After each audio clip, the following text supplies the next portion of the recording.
Сәлеметсіңдер ме, балалар? Бүгін біз жаңа сабақпен танысамыз. 1. Адамдар нені өсірген? Адамдар бидай, арпа сияқты дақылдарды өсірген. 2. Қандай заттар жасаған? Адамдар қыш құмыра, киім, мата, құралдар жасаған.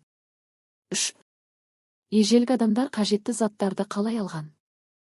Олар қажетті заттарды өсімдіктерден және жануарлардан алған. 4.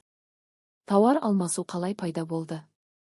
Адамдар өздері жасаған бұйымдарын, баққан малын және өсірген астығын басқа қажетті заттарға айырбастай бастаған. Осылайша тауар алмасу пайда болды. 1. Неге кейде тауарды тауарға айырбастау мүмкін болмады?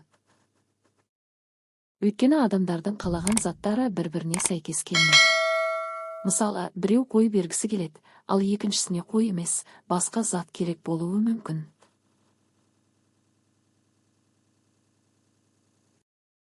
Бұл жерде тауар айырбасы жүреді деп ойлайсың ба? Жоқ, толық жүрмейді. Себебі әр адам өзіне керек затты таба алмай тұр. Мұндай жағдайда не істеуге болады?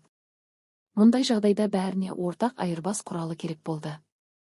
Сол үшін ақша пайда болды. Алғашқы ақша ретінде не қолданылды? Тері, тұз, мал сияқты заттар ақша орнына жүрген. Неліктен алтын мен күміс ұзақ уақыт бойы ақша ретінде қолданылды?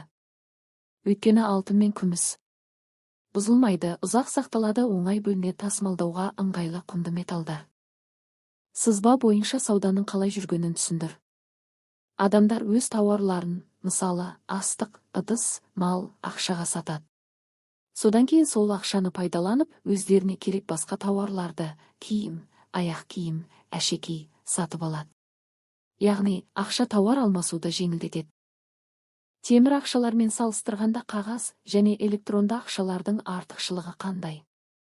Жеңіл, алып жүруге ыңғайлы, көп мөлшерде сақтауға болады, тез есеп айырысуға мүмкіндік береді. Электронды ақша арқылы онлайн төлем жасауға болады, қауіпсіз, жоғалса қайта қалпына келтіруге болады. Осымен балалар, сабағымыз аяқталды. Келесі сабақты көру үшін менің каналыма тіркеліп, лайк басып пікір жазуды ұмытпа.